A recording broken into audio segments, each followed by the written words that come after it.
Welcome back to Real Talk with Closer Control, the show where we sit down with real investors, doing real deals, and talk about what's actually happening in the market. So it's just honest stories, smart systems, the wins and losses that actually shape the journey. So today, I'm joined by Chad, an investor who's been making serious moves in the wholesale as well as disposition space. So if you guys are ready, let's get right into it. So thank you so much for being here with us today, Chad. It's such an honor to have you over here for our episode 7 for a Real Talk with Closer Control. Before we start ahead, can you give us a small introduction about yourself and also tell us about your investing as well as wholesaling business? I'm a father of 11 kids, range from 25 to 10. Some biological, some adopted. I had a really big mixed bag of characters at home, and we're trying to build a brand around that actually online here in the next few months. Our real estate background is not construction background at a construction company for 7 years and decided to the property. We've done about 30, we're over 30 flip projects to date. But we're really kind of transitioning out of that, not that we want if it's needed, or if that's the way to make money. Occasionally do more to lead generation, wholesale and creative financing, on both ends, both acquisition and Dispo, creatively. Yeah, and we're, our biggest secret practically taken off in the last 6 months. Let's see, any map from our good thing we're in since equal been equal to control. It just one amazing things for us. Just rejuvenating old leads, keeping up leads that I used to keep up with on my own. I just got a beard at Pinky today, and I recognized the address. And I think I've seen that property right, and it was a lead that I had gotten before I got closer control, and I never transferred the data over to closer control, so it could automate would drip on it. And I bet if I did, I probably would have gotten that deal. So I'm a little bit bitter, right? Got it. I mean, it's great to hear that you're doing a lot of especially the real estate that you're doing almost everything. You're not sticking to one particular niche area. I mean, that's great to hear.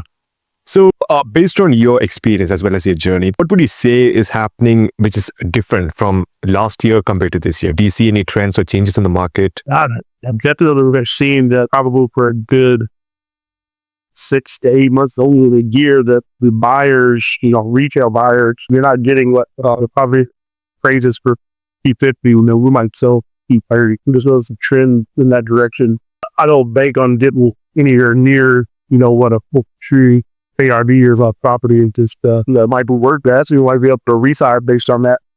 The market's just not going to pay that. That's part of what kind of is nudging me out of that space. I'm saying Apple can't be so very successful in that space, and some people still are right now. I got companies in the pipeline that I'm on. It ain't back up and figured out, but that's the biggest thing that I've noticed, in the market in general with that. Yeah, and you would say that would be also one of the biggest opportunities right now. Would it be limited to seasoned investors, or let's say somebody who's just starting out in the space as well? Would they be able to target these opportunities which you mentioned? Or I think they still could, just come down to the acquisition of the property, right? You're going to have to get cheaper. That margin is just different than it was before. So if you're doing that, now somebody thinks and still be successful. But if they're operating under kind of the old guys used to be able to do work of flipping property, then they've probably been getting burned, or at least not make near profitable would make. Yeah.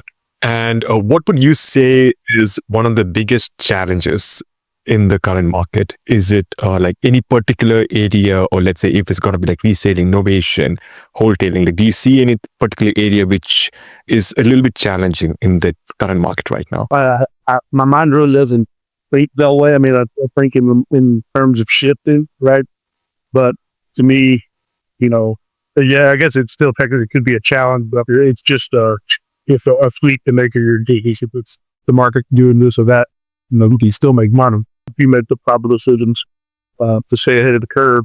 But I recently, and this is going to get a little bit of not really a plug, but an announcement, I guess, to everyone to see.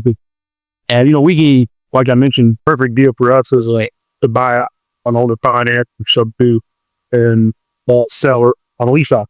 Maybe just a ton of profit might be. The biggest challenge in that is is this on the property. So some friends that I can put our heads together. I've done a lot of work to come up with a solution that would be a nationwide solution. Connor and I are supposed to be popping up there tomorrow. In fact, so stay tuned for that. Anybody who does the Piper Dispo is going to want to hear the week back. Oh, yeah, definitely. And what markets are you like currently focusing on? Is there like any particular area in the US which is you're focusing on particularly right now? I love my home market, which is Louisville, Kentucky, and that surrounding areas around that. Being around here my whole life, I know this market. But beyond that, I'm not in any remote markets now, but I will be in the next 12 months, and I know that they will be somewhere in Rust Belt, somewhere in Ohio, northern Indiana, Detroit, Wisconsin, Parkland, Wisconsin, those areas that I'm looking to are going to be very, very good markets. Because I'll probably be building this large rental portfolio. Obviously, if you guys are near Louisville, Kentucky, reach out to Chad if you guys want to like elaborate on any particular deals which are happening there. And one last question, Chad, before I let you go. What's the one piece of advice you could give out to the new and upcoming real estate investors or wholesalers who wants to venture into this market and journey? To ask questions. This is a community that I found nationwide to be very open, very honest, very welcoming. Things that would be here local are feed into about 11%. We're trying to make sure that people know that it's a safe place. Our group and our meetups will be geared toward those people so that maybe they don't feel as intimidating as they would in a week meeting full of experienced investors. Not that we don't have a ton of experienced investors. So we want to, our curriculum and what we talk about is going to be geared to that. So mainly just don't be afraid to ask questions and get introduced online and find somebody who's doing it.